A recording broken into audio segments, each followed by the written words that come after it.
What's going on, everybody, and welcome to the Other Side of the Firewall podcast, where we talk about the latest and greatest of cybersecurity news, as well as we highlight those movers and shakers and glass ceiling breakers, those people of color broken into the other side of the firewall. My name is Ryan Williams, and I'm not doing this intro again. With me today is Shannon Tynes. What's up? What's up?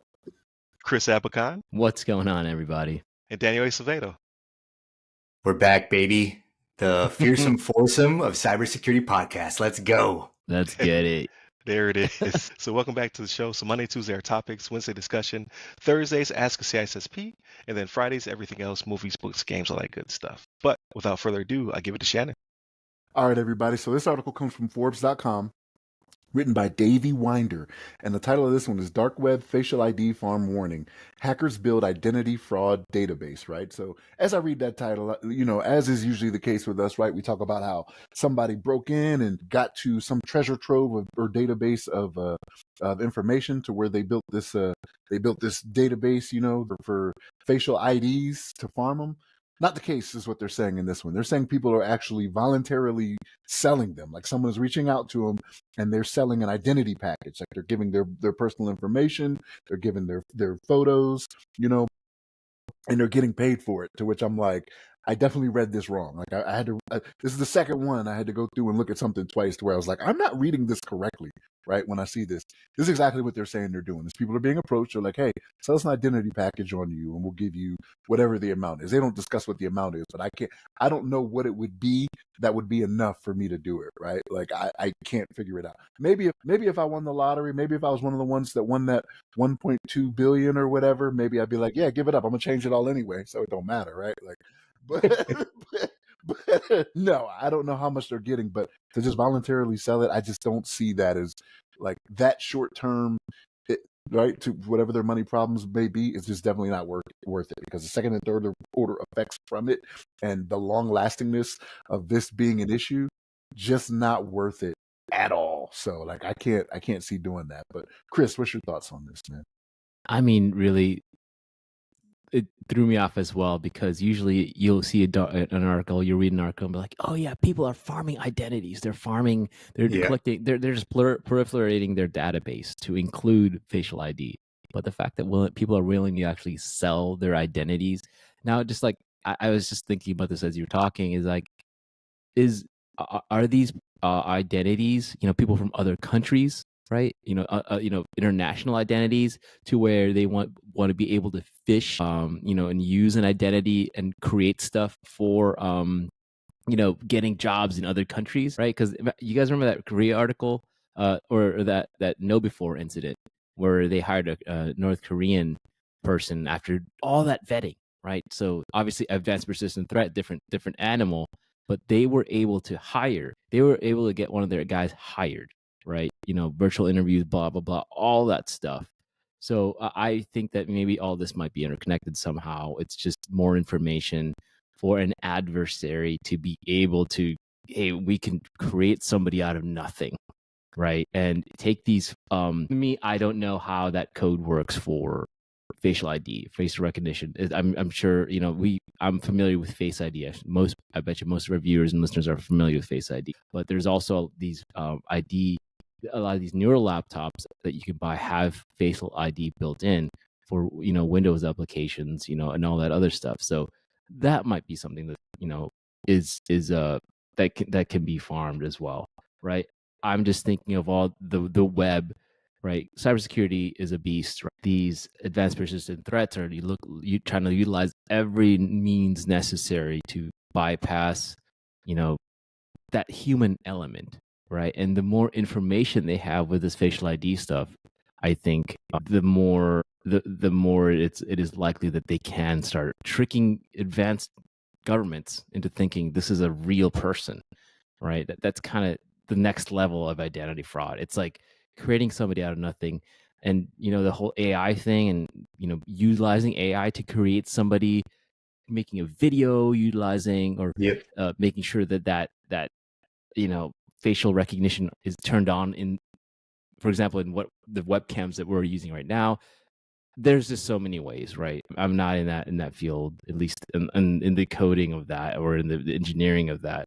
But there's a lot of action going on right now to be able to match facial recognition and their, real IDs that you guys have in your wallets, right? That's just next level, I think. Yeah. Daniel, what do you think?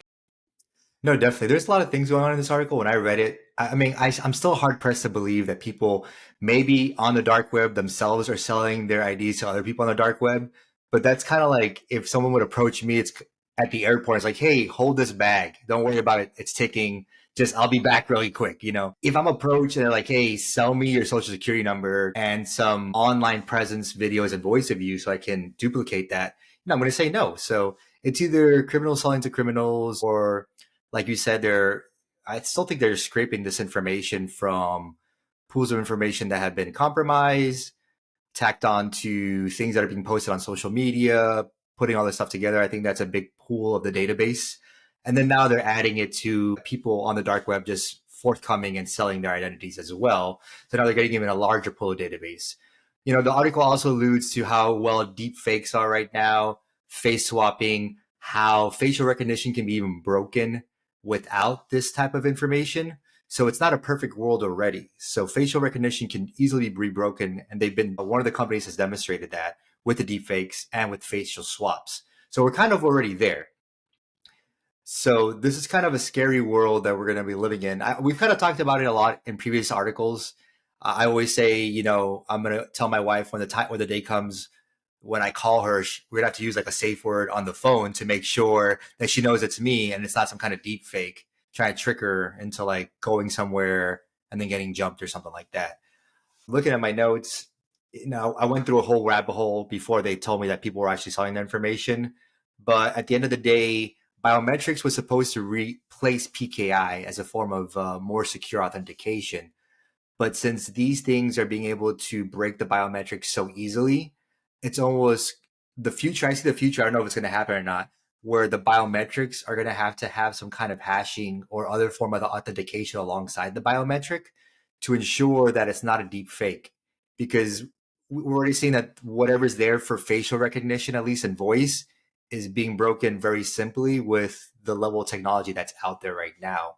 Mm-hmm. But you think I'm going through a huge rabbit hole, Ryan? Too much sci-fi movies in my head right now, or is there something there?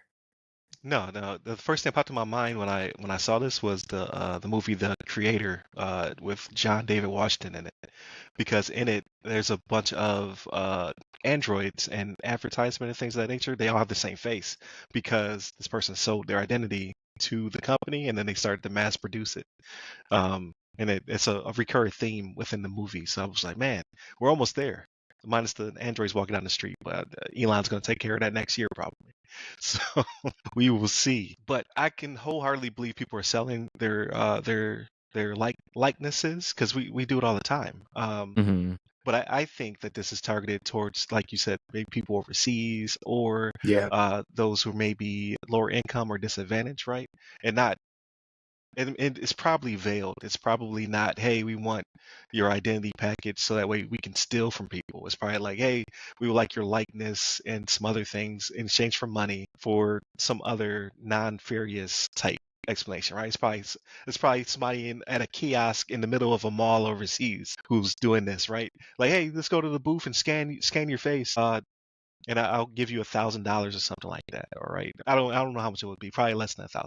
But because a lot of people don't have access to the dark web, right? They don't know that you need a Tor browser and you need to know the IP address to go to a specific place. There's a lot of setup for a regular person. It is. So I think it's probably a third party in there somewhere who's acquiring this in regular spaces and then putting it on the dark web. Because my thing was, if somebody were to approach me and to be literal with it and say, hey, we would like to take your likeness so we can use it for some bad reason or whatever, I would immediately be like, I don't want to be an accomplice.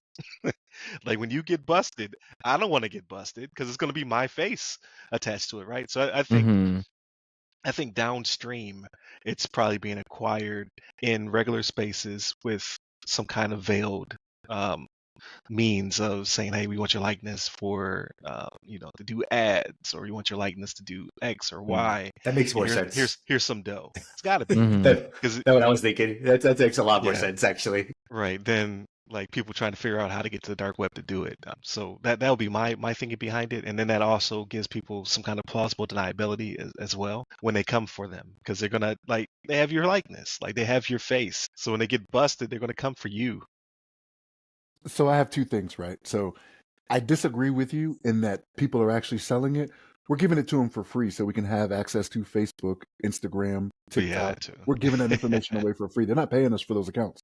No You sign doubt. up and you put that information in there. You're putting your birthday in there. You're putting what your hobbies are. You're putting all this information in there to set up this account. So I say I disagree. Yes, people are selling it. I'm not saying that, but like for the majority of the people out there, for the billions that have a Meta account, right, or on X, that's all for free, right? And Chris, to something that you said, man, like I didn't even think about it, is that maybe they're targeting the people that are in foreign countries, right? Mhm. So if they are, yes, it doesn't like you can pay them in shekels, you know what I mean, to give you that information. You don't have to pay them a lot, but where it may be a little bit difficult if they are taking those identities. What do they have that they're using to be able to possibly do like the North Korean thing you're talking about, to get a job in America or something? You don't have any type of visa paperwork or anything like that, right? Because they're just chilling in their home country. So it'd be a little bit harder if they're trying to go that route, like what North Korea was doing with the what did they call it? They had a term for it for what they were doing. Yeah, but, there was a code for a code name.